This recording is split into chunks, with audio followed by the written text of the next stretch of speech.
السلام عليكم ورحمة الله وبركاته. ازيكم يا حبايبي، عاملين ايه؟ هنعمل النهارده معاكم مكرونة بشاميل بطريقة جديدة وان شاء الله هتعجبكم بإذن الرحمن. انا حطيت هنا معلقة سمنة على معلقتين زيت، هنزل ببصلة مفرومة كبيرة مقطعاها على ايدي بالسكينة. هنا حاطة حلة اهيت بس تغلي شوية عن كده لانها لسه هتبتدي تغلي اهيت. حاطة فيها معلقة خل او معلقتين خل علشان خاطر النشا بتاعت المكرونة. اللي عندي دي سباكيتي، اي سباكيتي هتتعمل بطريقه جديده ان شاء الله، هتبقى احلى مكرونه سباكيتي بتتعمل بشاميل. انا ما كسرتهاش زي ما انتم شايفين كده، انا فضيتها كلها اهي.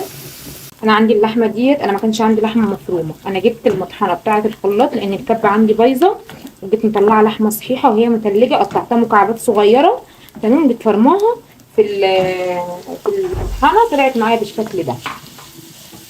عايزين ياكلوا مكرونه بشاميل لازم انا اوقف نفسي؟ لا، جيت مصرفه نفسي وجيت عامله باللي موجود عندي في البيت. بصوا يا حبايبي، لحمه مفرومه بقى ولا مش لحمه مفرومه اهي.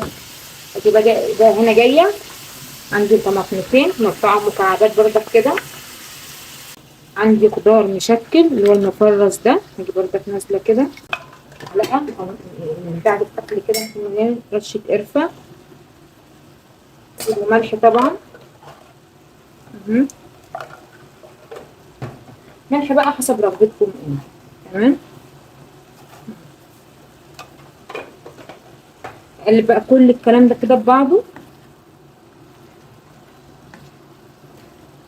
لو احتاجت تحط لها معلقه طماطم اللي هي الصلصه المعلبه دي حط لها، محتاج شايفاها انت مش هتحتاج ما تحطلهاش. انا عن نفسي عندي كده شايفاها مع البابريكا والطماطم، انا مش شايفاها محتاجه تاني خالص. بص اللحمه اللي انا فرمتها حوالي الربع كيلو دول او الازيد، بصوا عملت خلطه معايا قد ايه. هسيبها بقى كده، مش هغطي عليها ولا اي حاجه، كل شويه هديها تقليبه لغايه الخضار ما يشرب الصوص اللي بيطلع ده كله، يبقى ناشف معايا عشان اعرف احط على مكرونه الاسباجيتي. خلاص هنا انا الخضار طفيت عليه نشف خالص اهو من الصوص اللي كان فيه ده. ديت اللي هي السمنه والدهنه اللي نازله من اللحمه اللي انا كنت فرمها. انا عندي بقى هنا هعمل البشاميل، حاطه 4 معلقتين سمنه على معلقتين زبده. المفروض عشان انا هحط 4 معالق دي، لا انا بقى مزوده معلقه علشان خاطر انا عايزه السمنه يعني الادام اكتر من الدقيق كده اهي. السمنه ساحت معايا، يعني انا حطيت 5 معالق سمنه او زبده ايا كان المتوفر عندك، على 4 معالق دقيق، 4 معالق من بتاعه الاكل. تمام، وهقلب بقى كل الكلام ده لغايه ما الاقي الدقيق عمل ريحه كده وريحته بقت حلوه علشان يبقى استوى. هاجي نازله عليه بقى ايه، كيلو حليب، هو ده كيلو ربع عندي. تمام، هحط الربع اللي باقي شوربه. هنا هحط ملح، انا مش هكتر في الملح عشان انا حاطه كبشتين شوربه. تمام، فلفل، بس هي البشاميل ما بتاخدش اكتر من كده. عندك فلفل ابيض حطي فلفل ابيض، انا عندي فلفل اسود فانا حطيت فلفل اسود. بس البشاميل ما بتاخدش ايدك بقى، ما تسيبهاش، تفضلي تقلبي فيها. بس انا عشان نزلت بالحليب وهو ساقع، فكره ساقع سخن، المهم ان هو كيلو حليب. لو هتخليه كيلو الا ربع تزودي الربع تاني شوربه او ميه سخنه على مكعب مرقه، رشه فلفل اسود، رشه ملح، تعملي انت شوربه يعني. بس البشاميل طلع معايا ناعم. ال4 معالق دي مع 5 سمنه او زبده، او زبده على زيت او سمنه على زيت ايا كان المتاح عندك، او سمنه بس او زبده بس. هم 5 معالق تحطيهم على 4 دقيق، 4 معالق دقيق، هيطلع معاكي البشاميل ناعم بالطريقه دي. وتنزلي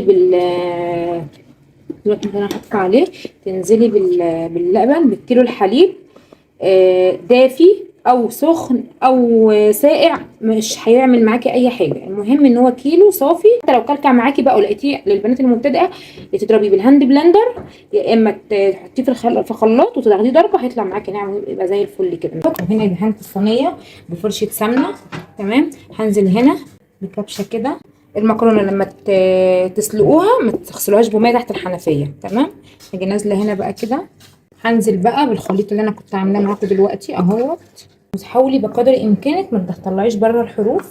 تمام، هاجي جايه بقى هنا واخده المكرونه المتبقيه معايا دي، تنفع عشاء، تنفع غدا جنب شويه بطاطس شيبسي، حبه سلطه،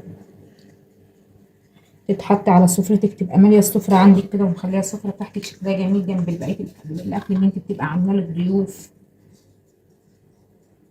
مش معنى ان احنا مكرونه سباكيتي ما نعملهاش يا جماعه، ده بالعكس بتبقى جميله والله. بقى نازله كده بالبشاميل اهو، بص البشاميل والله ما زودت نقطة مية من بعد يعني المقدار اللي انا اديته لكم، انا ما زودتش فيه ولا حاجة، ولا شوربة ولا لبن ولا اي حاجة خالص.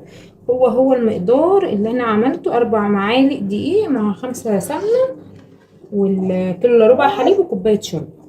هنا حطيت البشاميل كله، تيجي ماسكة بالمعلقة كده مسوية كده البشاميل كله على الصينية بتاعتي. انا هنا خلاص حطيت عليها الجبنة زي ما انتم شايفين، هاخدها بقى ادخلها الفرن ونشوفها بعد ما تخرج.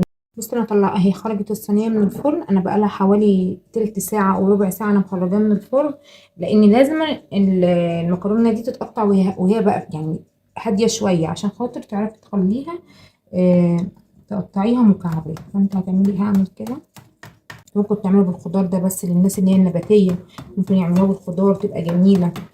تعملها بصدور فراخ، تجيب يكون عندك صدر فرخه هتطلع جميله برضو. انا كان عنديش لحمه مفرومه اتصرفت. بصوا بصوا الحته طالعه بحتتها ازاي. بصوا ان شاء الله بالف هنا وشفا. ما تنسونوش لايك واشتري واشتراك في القناه وتفعيل الجرس. تستنوا كل الوصفات بتاعتي ان شاء الله، يوصلكوا كل جديد مني. السلام عليكم ورحمه الله وبركاته.